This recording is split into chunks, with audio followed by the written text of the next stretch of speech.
Hey guys, today's video is going to be a bit different. Instead of a pick a card reading, I want to talk about the Myers-Briggs personality test, your type, and its tarot card association. So what tarot card represents the essence of you and your Myers-Briggs personality type?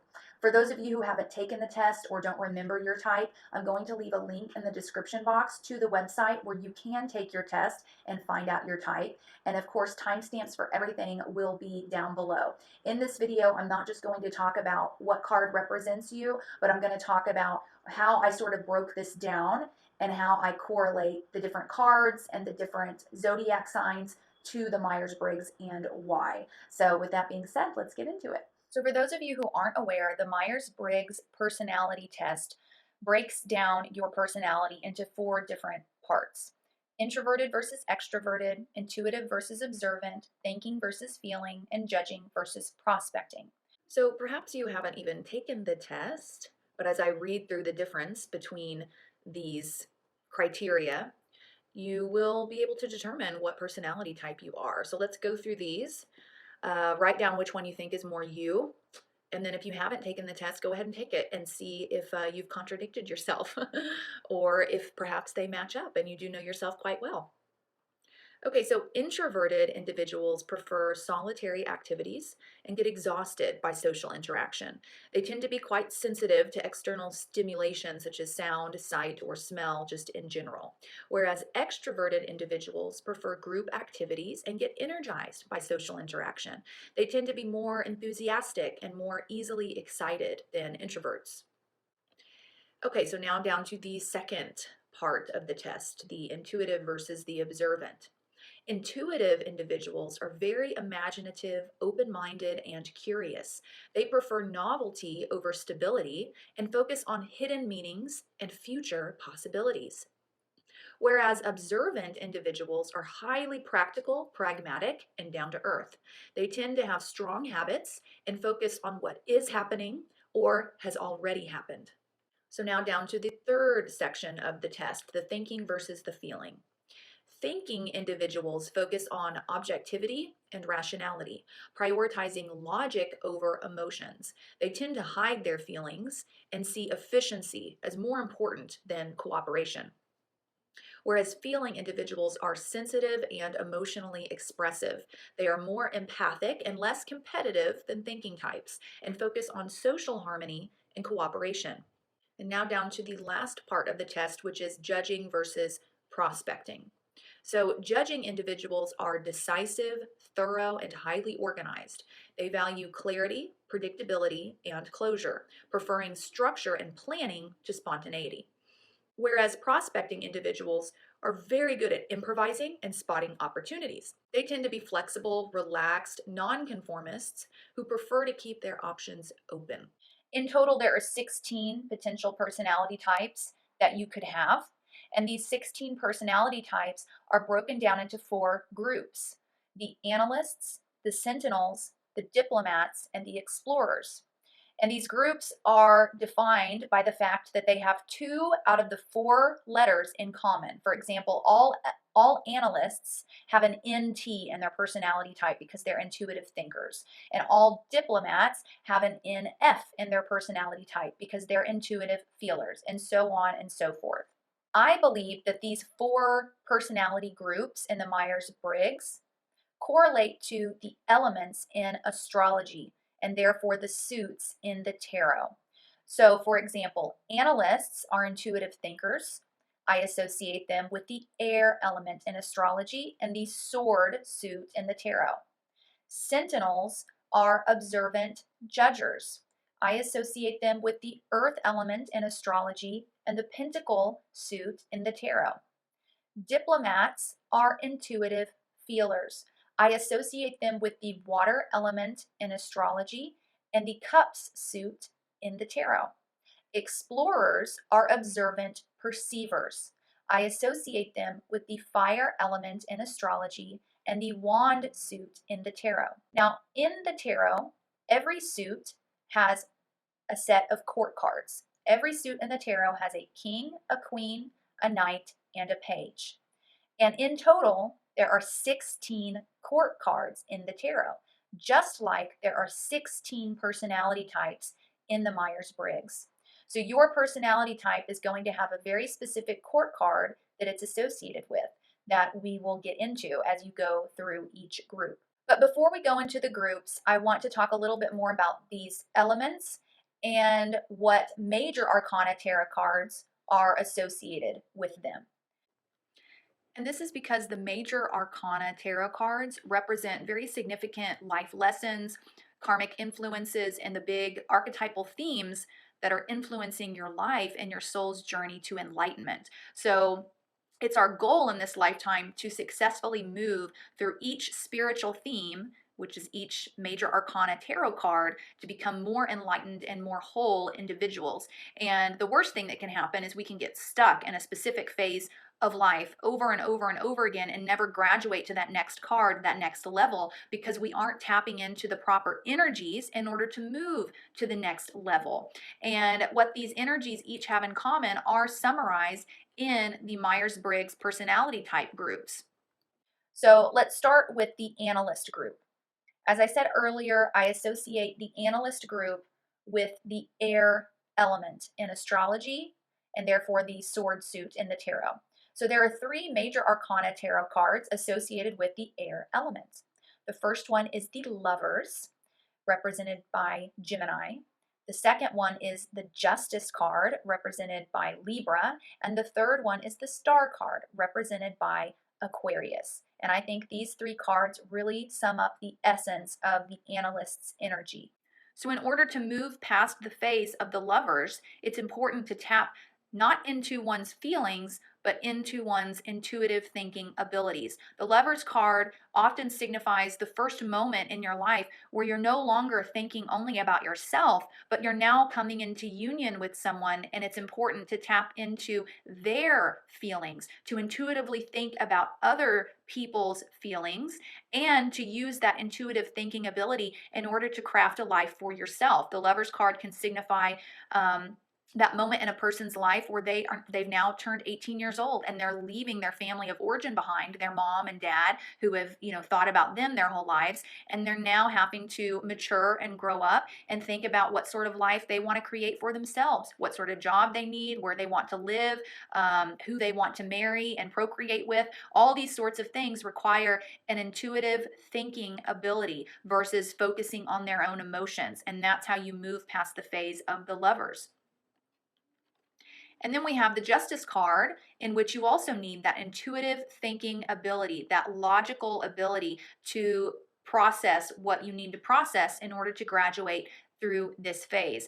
The Justice card is represented by the judge, who listens to two sides of an argument or a viewpoint and uses their logic, their intuitive thinking, in order to establish harmony and balance once again, in order to bring in compromise, in order to bring in peace between two opposing sides. So therefore, if the Justice card, if you're in that phase and you're just using, your perception, or you're just using your feelings, it's going to be very, very hard to establish harmony and balance once again, to establish order, or to make a fair judgment. You've got to use that intuitive thinking ability.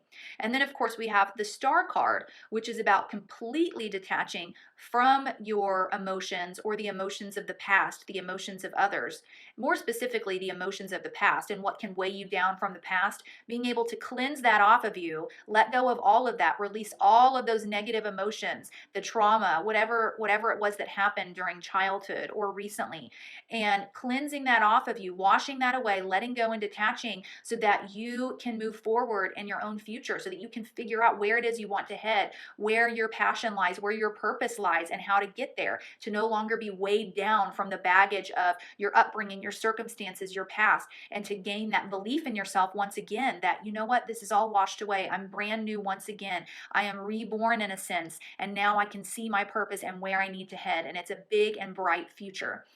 Now, the Sentinel group, I said earlier, I associate it with the earth element in the tarot. And there are three major arcana tarot cards associated with the earth element. The first one is the Hierophant, represented by Taurus.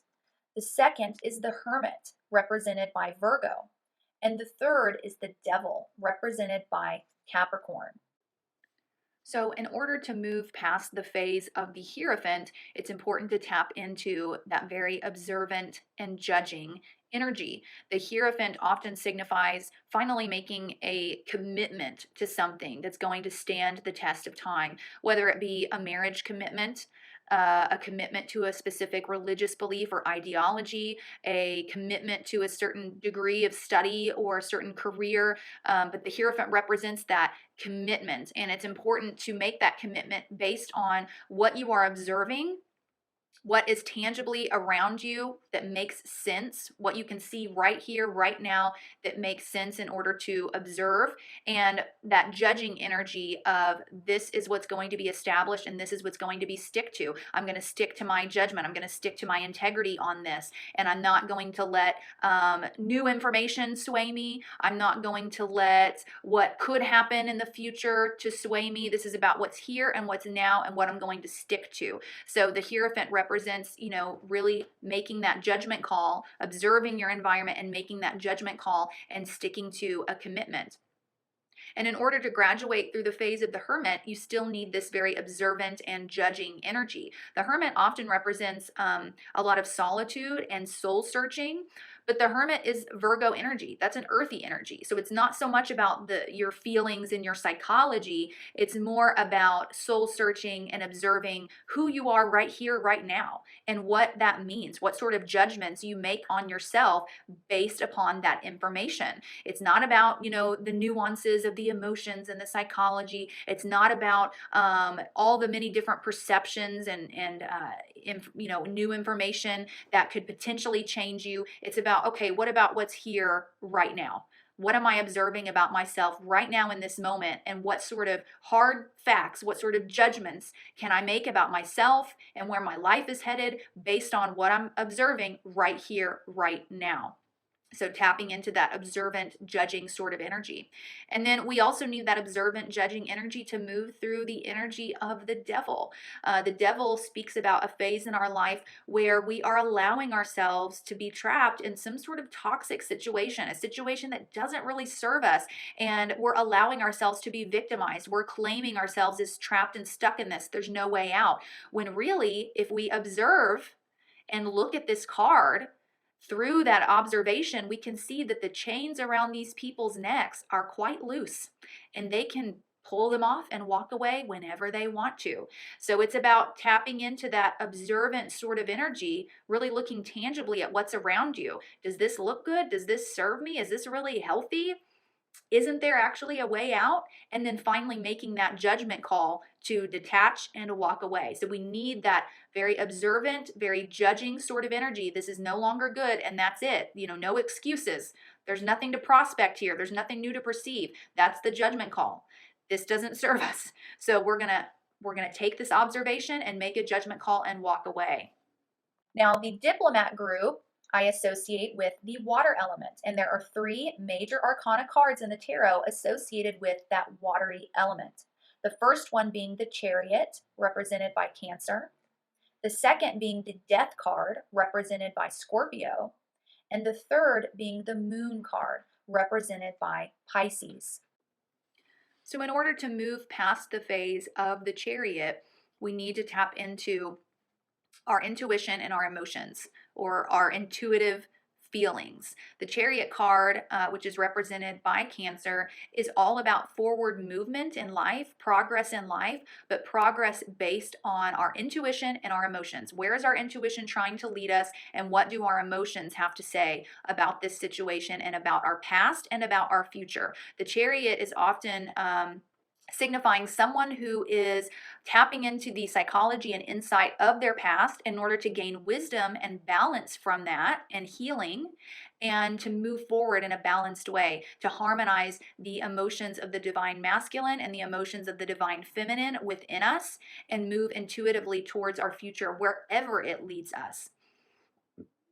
And we need those intuitive feelings in order to move past the phase of the Death card as well. The Death card is about a great maturing in our life, coming to terms with the emotions and the pain and the difficulties that life has imposed upon us against our will. We never get a choice on when death comes upon us, our own death or the death of others in our life, as well as there's many endings in our life that aren't really our choice. Maybe we get fired from a job. Maybe we have to get relocated. We have to move. Maybe our parents rip us away from our country of origin and take us to a new country of origin, a totally new culture against our will. There's so many ways in which death can be thrust upon us in our lives. And in order to move past that stage of mourning that the death requires, we have to tap into our intuitive feelings. We have to work through the 5 stages of grief. We have to work through those emotions. If we do not tap into our feelings and allow them to move through us and be released, we're never going to leave that phase of death. We're always going to be in that stage of mourning and in that inability to really let go and release the past and transform into something new. So we need those intuitive feelings in order to move past this card. And it's the same with the moon card. We have to use our intuition and our emotions to move through the phase of the moon. The moon is all about a journey through the darkness, a journey we're being forced into or that we are undertaking, in which we can't really see everything as it is because it's nighttime. The only light that's guiding us is the moonlight. But without the sun, a lot remains in darkness. A lot can feel really scary and fearful. We're unfamiliar in this situation. We don't feel well equipped to move through this, but we're going to do it anyway. We are going to tap into our intuition, tap into our emotions, and allow it to guide us to the end of this journey. The moon can often represent a time of psychological healing, a healing from addictions, a healing of the subconscious, a healing through our own dreams, our literal dreams at night whenever we are asleep, and uncovering the subconscious ties within us. What sort of actions are we taking in our life based on our subconscious versus our conscious? How can we uncover that subconscious and bring it to light? Well, the only way to do that is through our intuition and through working through our feelings, through crying it out in that psychology session, or through journaling, tapping into our emotions through the writings of a song and a poem, opening up about our emotions to other important people in our life, to our inner child, to our parents, whoever it may be, and providing that sort of healing and release that's needed in our subconscious through our intuition and our feelings. Now for the explorers, which I associate with the fire element. There are 3 cards in the major arcana associated with the fire element. The first one is the Emperor, represented by Aries. The second is the Strength card, represented by Leo. And the third is the Temperance card, represented by Sagittarius. So in order to move past the phase of the Emperor, we need to tap into our observant and our prospecting energies. And that is because the Emperor represents like the ultimate king of one's domain, the ultimate order, the ultimate organization and control over one's life and one's domain and one's responsibilities. And for the emperor to rule his kingdom effectively, he needs to be extremely observant. He needs to be concerned with the right here, right now, not what is to come or what could possibly come, and getting into that sort of anxious energy that can come through that. But no, let's just look at what's today, what's here, and what's right now. And what have I learned from my past in order to help me deal with what's here right now? And being very prospecting in the sense that he is open to change his rules and regulations, but only based on what he is tangibly observing in his environment. So for someone who's stuck in the phase of the emperor, the message is always to really take an observation of your environment, take tangible observation of your life, and be prospecting in the sense that make changes if you need to. Do things need to be more organized? Do new rules and regulations need to be set? And start enforcing those today. Take your responsibilities under your control and really be disciplined about them. Really be dutiful about them. Be dutiful about your life. Organize it and be observant about it. And that's how you move past the phase of the emperor. And you move past the phase of the strength card in the same way that those observant and prospecting energies are needed. The strength card is about being able to observe one's passions in a duality. Some of our passions are very animalistic and primal, and some of our passions are very enlightened and spiritual. And it's about learning how to accept both the animalistic primal passions and the enlightened spiritual passions and bring them into harmony. It's about harmonizing the ego and the soul into one and using love and sweetness in order to do that. And you definitely need that prospecting energy in order to handle both. If you had a more judging energy with the strength card, you're going to stay stuck in this phase because a judging energy doesn't allow the union of two different opposing viewpoints, two different opposing ideologies. The prospecting energy is what allows that. That prospecting energy is much more open-minded, it's much more adaptable and flexible and willing to adjust itself to the other. So you need that observant energy of, okay, this is my animalistic primal nature that's coming through here and wanting to overtake me, or this is my enlightened spiritual self that's wanting to come in and overtake me and reject my ego. Okay, let me be prospecting and take in both sides and figure out how I can give and take a little bit on both ends in order to harmonize and bring them both together. And that's how you move past the strength card. The strength card is about living a passionate life that acknowledges the soul aspect of yourself and the human aspect of yourself and marries the both of them, brings them both into union. And we need this observant prospecting energy to move through the phase of temperance as well. Temperance is a card that's about healing, it's about union, it's about bringing in two things and harmonizing them into one, much like the strength card does. But the temperance card is much more about our emotions and our emotional healing and our health and well-being. So a lot of times when the temperance card comes up, it can signify someone needing to maybe get on a medication to help heal their mental health. We see a lot of mental health talked about in the temperance card, and that's signified with that sort of orb over the angel. And the two glasses of water coming together can signify the right medication, the right health habits. You know, are you drinking enough water? Are you really taking care of your body and your vitality and your energy? And what needs to be harmonized and healed in order to do that. And you need an observant energy in order to do that. You need to be able to observe that, okay, based on this, that, and the other, something is off, something isn't right, something needs to be healed, and I'm observing that here. And you need that prospecting energy. You have to be open-minded to what needs to be changed. You have to be willing to be malleable. You can't be too judging. You have to be open to the advice or information from doctors, friends, family, from God himself, and say, okay, I'm observing that something's wrong, and so I'm going to be open to changing and healing that and doing what it takes in order to do that. The temperance card is about a shift in your direction, moving towards something new based on what you have observed currently or in your past. With that being out of the way, I want to get into the specific card that represents you and your personality type. So let's start with the analysts. So the analyst personality types embrace rationality and impartiality, excelling in intellectual debates and scientific or technological fields. They are fiercely independent, open-minded, strong-willed, and imaginative, approaching many things from a utilitarian perspective and being far more interested in what works than what satisfies everybody. These traits make analysts excellent strategic thinkers, but also cause difficulties when it comes to social or romantic pursuits. If you are an ENTJ, this makes you extroverted, intuitive, a thinker, and a judger. You're known as the commander. You are bold, imaginative, strong-willed leaders, always finding a way or making one.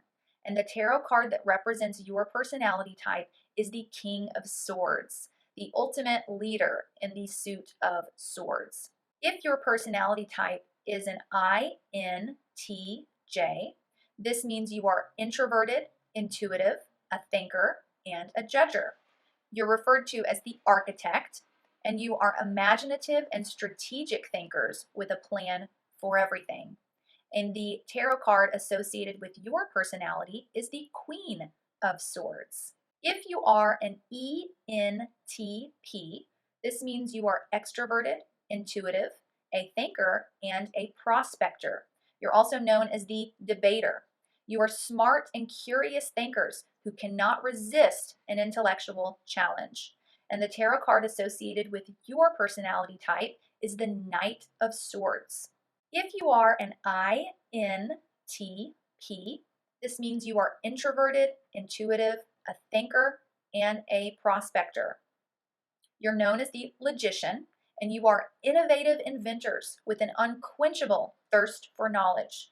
And the tarot card associated with your type is the Page of Swords. So for the analyst group, we've already determined that they correlate with that air energy, so the sword, the suit of swords in the tarot, and they all have an N and a T in their personality type. They're all intuitive thinkers.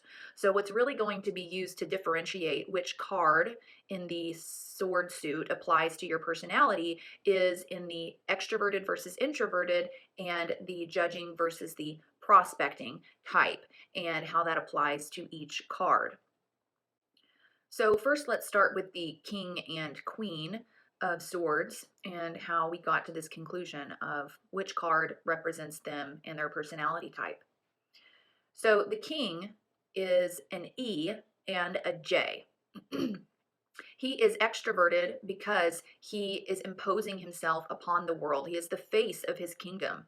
And he is a J because he is a judging individual. He is not known as someone who is, very open to change his ideas and his thoughts. What he says goes, and that's really that. He's a very strict king in the tarot. And so that's why I've applied him to the ENTJ personality type. He exerts himself upon his kingdom. He sets the rules, and he ensures that people are sticking to the rules, and that if they do not, there is punishment. Now, for the Queen of Swords, she is associated with the INTJ personality type. So she's exactly the same as her King counterpart. They're both NTJs, except she is an introvert versus an extrovert. She is not necessarily the face of her kingdom. She is known more as the authority over her own self. When she comes up in the tarot, she talks more about what boundaries am I going to set for myself? She draws the line in the sand when it comes to how other people treat her, but she doesn't impose herself onto others like the King of Swords does. She focuses on her own realm, her own little world, her own private life, and sets rules and boundaries and regulations for herself, as well as how other people treat her. If someone approaches her with disrespect, well, then she will draw a line. She will say, no, that is not okay. But she's not going out into the world imposing herself on it like the King would. And that's what makes her more introverted versus extroverted. But her and the King are both judging individuals because they are both the types of people that make the rules, or decide what the rules are through their own logic, and they're not really willing to be swayed to another person's opinion. They're going to stick to what they believe.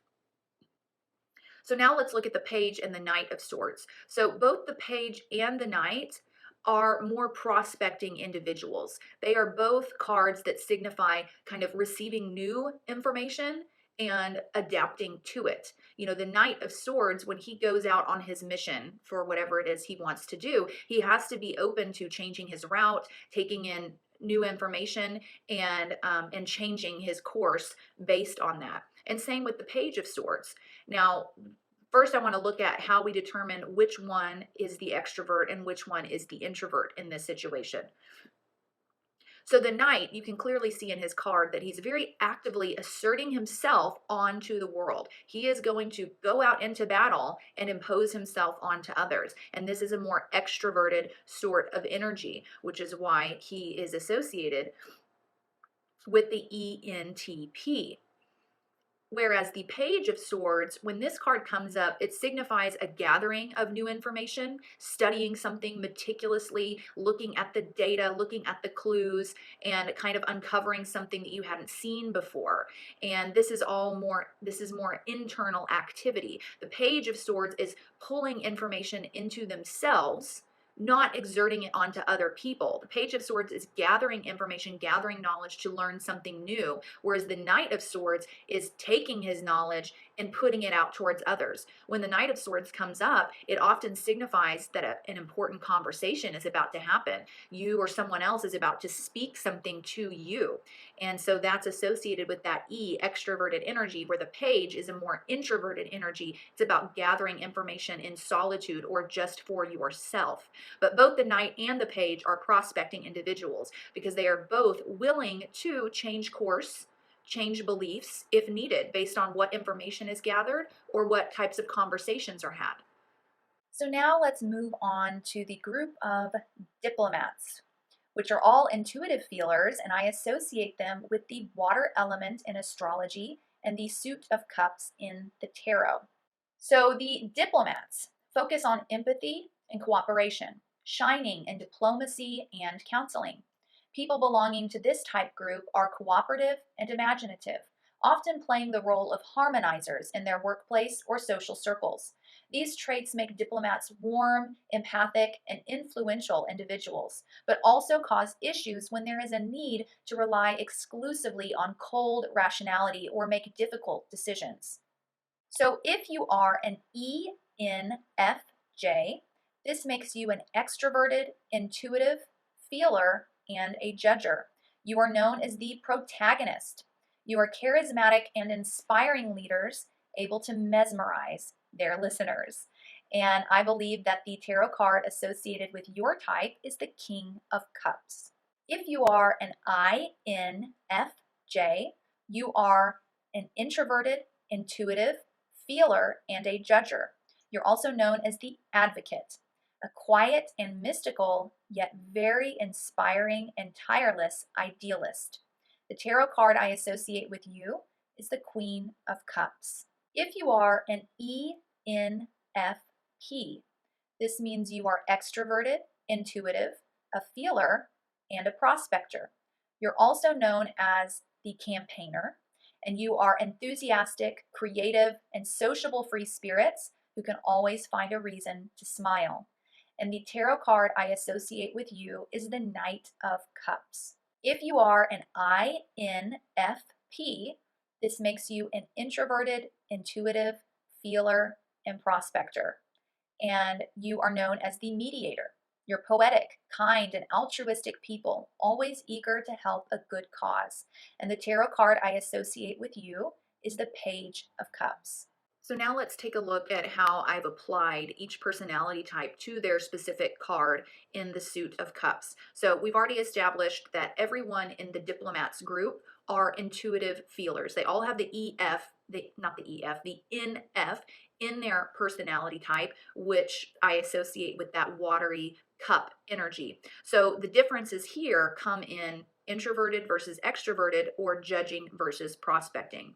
So first, let's look at the King and Queen of Cups. I've assigned both of them with the judging aspect of personality, and that is because they are the rulers of an already established kingdom. And their job is to maintain that establishment, maintain order. They are more judging individuals. They decide what's right, what's not, and they enforce that upon others.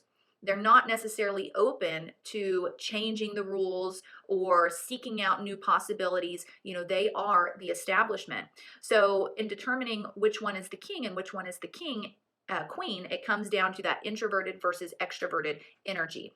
Well, extroverted energy is associated more with a divine masculine type energy, because extroverted energy is about exerting yourself upon others. And so the King of Cups exemplifies this energy very well, because the king has to exert himself upon the kingdom. It is his job to say, no, that's not okay, or this is the punishment for that, or this is the law that needs to be maintained. He is a more extroverted energy. And even when he comes up in a tarot reading, he exemplifies that more extroverted sense of self. He is there to kind of help and advise others when the King of Cups comes up. He's very in touch with his emotions, and he uses that to advise people, to let people know what they need to do, or this is what needs to be done. And so he exerts his ideas upon others in a very intuitive and emotional sort of way. Whereas the Queen of Cups exemplifies more of this introverted energy. She's not the face of the kingdom. She is the divine feminine counterpart to her king, who rules the kingdom. And she is a more introverted energy. When she comes up in the tarot, she talks about more like psychological aspects of the self. So going in an internal way and seeking psychological healing. She can often represent a psychologist or a counselor. The Queen of Cups is someone who sits and just lets others pour out their emotions, pour out their feelings and their thoughts, and she's always there to listen and to provide comfort, not necessarily to tell them what they need to do, but just to be there. She's very empathetic toward people's emotions and feelings, and she's empathetic towards her own as well. So she's that more introverted, judging type of energy. And so the Page and the Knight of Cups, I've assigned both to the prospecting energy. And the reason they're prospecting and not judging is because both of these cards signify kind of a malleable sort of energy. The Knight of Cups and the Page of Cups are both still developing their personalities. They're a younger sort of energy. They're more open to new information, gathering new ideas. The Knight does this as he takes his horse and goes out in exploration, and the Page does this as he or she goes out to play and to just become an adult energy. But when it's the Page of Cups, it always signifies like a younger energy, and younger energies are always more malleable. They're always more adaptable to change. And in the Page of Cups, you can see that signified in the water behind the page. That water is flowing, it's adjustable, it's not a rock, it's not earth, it's something that can change and adapt and move. And as the Page of Cups holds his cup, even the fish kind of popping out of it signifies this, oh wow, I didn't see that coming, or that's something new that I've never seen before, and a curious sort of energy. So that's why both the Knight and the Page are prospecting individuals. So in determining their card, it really comes down to the extroverted versus the introverted. So the Knight of Cups gets that extroverted energy because he is on his horse, exerting himself out upon the world, and he is seeking something as well. When the Knight of Cups comes up, it typically signifies someone who is exerting themselves upon the world and seeking their counterpart, seeking friendship, seeking love, seeking collaboration from others. And that's why he gets that ENFP personality type of the campaigner. Whereas the Page of Cups is in solitude. The Page of Cups isn't trying to exert itself upon anyone. The Page of Cups is really playing and just being curious about the world on their own, you know, a very intuitive and emotional and young sort of energy. And the Page is just in play. The Page is just innocent, curious, very loving, very gentle, and a very young sort of introverted energy. The Page doesn't exert himself upon others. He actually allows others to exert themselves upon him. He's a very malleable sort of energy, and that's why he has that INFP personality type of the mediator. So now let's take a look at the group of Sentinels. Sentinels are cooperative and highly practical, embracing and creating order, security, and stability wherever they go. People belonging to one of these types tend to be hardworking, meticulous, and traditional, and excel in logistical or administrative fields, especially those that rely on clear hierarchies and rules. These personality types stick to their plans and do not shy away from difficult tasks. However, they can also be very inflexible and reluctant to accept different points of view. If you are an ESTJ, you are extroverted, observant, a feeler, and a judger. If you are an ESTJ, you are extroverted, observant, a thinker, and a judger. You're also known as the executive. You're excellent administrators, unsurpassed at managing things or people. And I associate you with the King of Pentacles in the tarot. If you are an ESFJ, this means you are an extroverted, observant, feeler, and a judger. You're also known as the Consul. You are extraordinarily caring, social, and popular people, always eager to help. And I associate you with the Queen of Pentacles in the tarot. If you are an ISFJ, this means you are introverted, observant, feeling, and judging. You're also known as the Defender, and you're very dedicated and warm protectors, always ready to defend your loved ones. And you are associated with the Knight of Pentacles in the tarot. If you are an ISTJ, this means you are introverted, observant, thinking, and judging. You're also known as the Logistician. You're practical and fact-minded individuals whose reliability cannot be doubted. and I associate you with the Page of Pentacles in the tarot. So now let's take a look at kind of how I broke down the Sentinels into their specific cards and why. So we've already established that the Sentinels are associated with that earth energy in astrology, and therefore that pentacle energy in the tarot.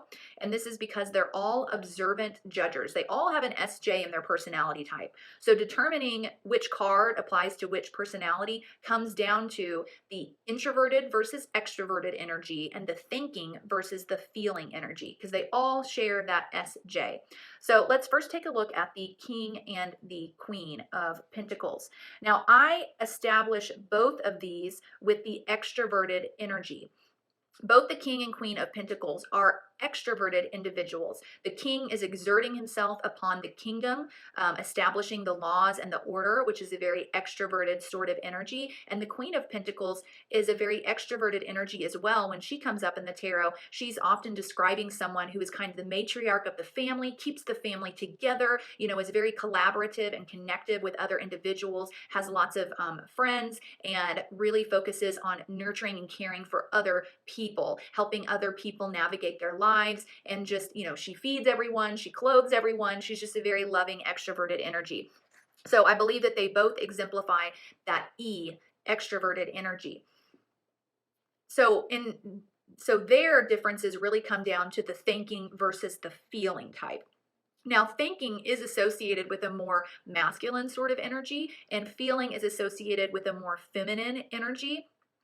And that's why I believe that the King of Pentacles is the ESTJ and the Queen of Pentacles is the ESFJ. The King of Pentacles uses more logic and thinking in order to run his kingdom and to make decisions. He's focused on, you know, how much money does he have? How much money can he afford? Can he buy this? Can he buy that? You know, everything with that Pentacles energy. Can he build this? Should he build this in his kingdom? And all of this comes down to using his logic in order to make that decision. When the King of Pentacles comes up in the tarot, he can often represent a banker or a boss, you know, and both bankers and bosses are associated with a more thinking and logic type energy.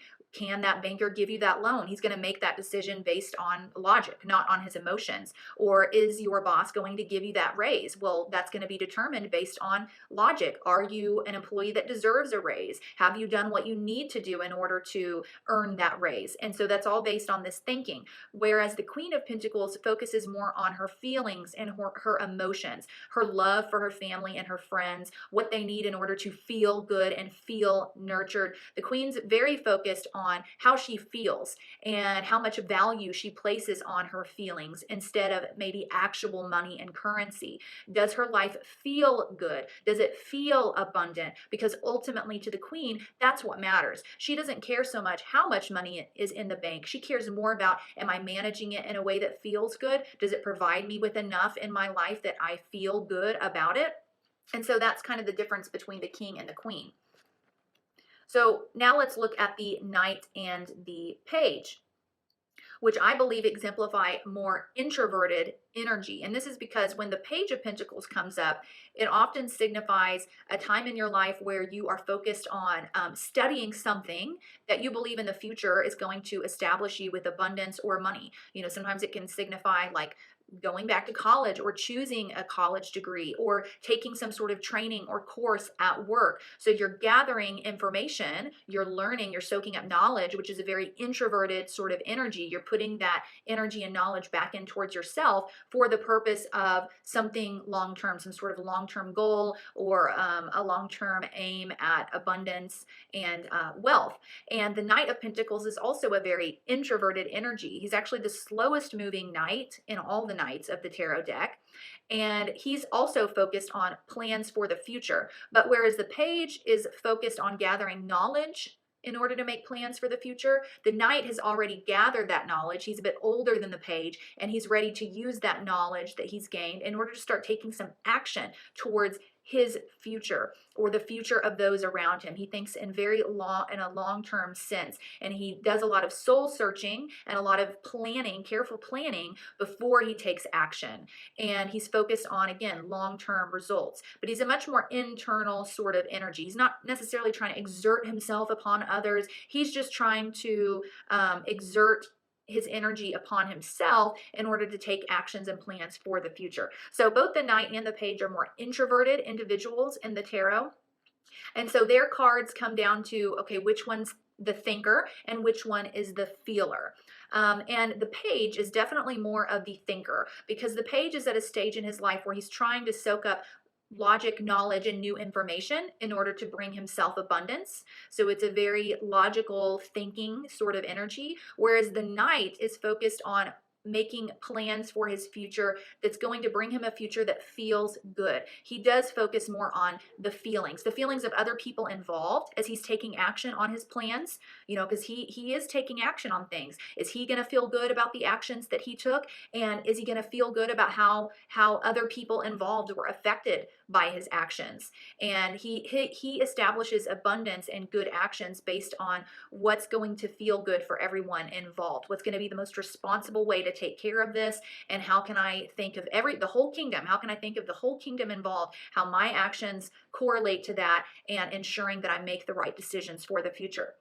So now let's take a look at the group of explorers, which I think are the most fun out of all. Explorers are the most spontaneous of all, and they also share the ability to connect with their surroundings in a way that is beyond reach of other types.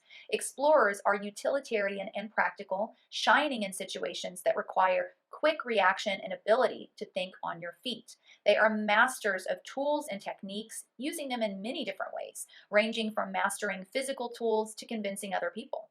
Unsurprisingly, these personality types are irreplaceable in crisis, crafts, and sales. However, their traits can also push them towards undertaking risky endeavors or focusing solely on sensual pleasures. Okay, so if you are an ESTP, this means you are extroverted, observant, a thinker, and a prospector. You're also known as the entrepreneur. You're smart, energetic, and very perceptive people who truly enjoy living on the edge. And I associate you with the King of Wands. If you are an ESFP, this means you are extroverted, observant, a feeler, and a prospector. You're also known as the entertainer. You're spontaneous, energetic, and enthusiastic people, and life is never boring around you guys. And I associate you with the Queen of Wands in the tarot. If you are an ISFP, this means you are introverted, observant, feeling, and prospecting. You're known as the adventurer, and you are flexible and charming artists, always ready to explore and experience something new. And I associate you with the Knight of Wands in the tarot. If you are an ISTP, this means you are introverted, observant, thinking, and prospecting. You're also known as the virtuoso. You're bold and practical experimenters and masters of all kinds of tools. And I associate you with the Page of Wands in the tarot. Okay, so now let's take a look at how I applied each specific personality to their card in the tarot and why. So all the explorers are SPs. They're all observant and prospecting, which we associate with that fire energy and therefore the wands in the tarot. So their differences really come down to introverted versus extroverted and thinking versus feeling. So let's first take a look at the King and Queen of Wands. Now I associate both the King and Queen of Wands with a very extroverted energy. The king is exerting himself upon the kingdom. He is the face of his kingdom. He's the one who says what goes and what doesn't. He's the one who comes up with new ideas and new endeavors and new businesses and what needs to be done here and there. And the queen, she's known as kind of like the entertainer of the tarot deck. She loves throwing parties, festivals, parades. She's a very extroverted individual. She's known as being someone with lots of friends, loves just gathering everyone together and having a good time. And so both of these are very extroverted sort of energy when they come up in a tarot reading. But their differences really come down to that thinking versus feeling, which one's the thinker and which one's the feeler. And thinking is always been associated with a more masculine sort of energy, and feeling has always been associated with a more feminine sort of energy. And I do think these two tarot cards exemplify those differences. The King of Wands I associate with a more thinking, logical sort of energy. When he comes up in a reading, he's often talking about the entrepreneur. And the entrepreneur has to use his logic and his thinking abilities in order to come up with business ideas, establish a business. A business itself is a very logical sort of energy. The King of Wands is very passionate because the wands symbolize a passionate sort of energy, but he uses his logic to move ahead. He is focused on success, on money, on getting the praise that he deserves for all of his hard work. Whereas the Queen of Wands, she is focused more on her feelings, having good friendships, having a fun time, like, what feels good. She's very creative, which is associated with that watery feeling sort of energy, very crafty, very artistic, and wants to do things, that are fun, that are exciting, that bring joy and laughter. And these are all associated with emotions, which is why I, established her with that ESFP archetype and the King with the ESTP archetype. So now let's look at the page and the Knight of Wands, which I associate with a more introverted energy. And here's why. The Page of Wands is all about gathering new information through one's exploration. When the Page of Wands comes up, he often signifies someone who's about to get a college degree that aligns with their passions. That's that wand energy. Or travel and explore the world and gather new information and cultural insight and philosophical ideas through all of that travel and exploration. But it's a very introverted energy because it's about pulling in that passionate energy, pulling in those new ideas, those new endeavors towards yourself, and just kind of being in that stage of really taking on new information and putting it towards yourself, which is an introverted energy. The Knight of Wands I also associate with a more introverted energy because the Knight of Wands is about taking action on your own passions, finally taking action and going after what it is that feels good to you. The Knight of Wands isn't necessarily thinking about other people involved like the King and Queen of Wands have to do because they rule their kingdom. They've got to think about others. The Knight of Wands exemplifies an energy of you finally like doing that thing that you've wanted to do, going for it, what feels good to you and going after it. So they're both a more introverted sort of energy. So their differences again come down to, are they a thinker or are they a feeler? And the Page of Wands exemplifies more of that thinking sort of energy because like I mentioned earlier, when the Page of Wands comes up in a reading, it can often talk about going to college, following your passions in college, or getting into a more philosophical sort of mindset about life. And all of these things have to do more with logic than they do with feelings. What is the right way? What is the wrong way? What does this new information lead me to believe about the world and about life philosophically? So it's a thinking sort of energy. It's associated more with the mind. Whereas the Knight of Wands is associated more with feeling and emotion. In fact, the Knight of Wands is known as being a very flip-floppy sort of energy and exemplifying someone who can really change their mind at the drop of a hat based on how they're feeling in that moment. The Knight of Wands really follows his feelings around. As soon as something doesn't feel exciting or passionate to the Knight of Wands, he very quickly changes direction. And he can be unreliable in that sense, especially in regards to, relationships. When he comes up in a relationship reading, he can signify a lot of passion, but passion can die out quickly. That fire can burn out quickly because the Knight truly follows his feelings, and that's why I've assigned him with the ISFP archetype and the Page of Wands with the ISTP archetype. I hope you guys enjoyed the video. Let me know in the comments below what you thought about my analysis, what resonated, what didn't. If you have anything you'd like to add to the conversation, I would love to know. There's so many different viewpoints and ways to look at the correlation between Myers-Briggs and astrology and tarot.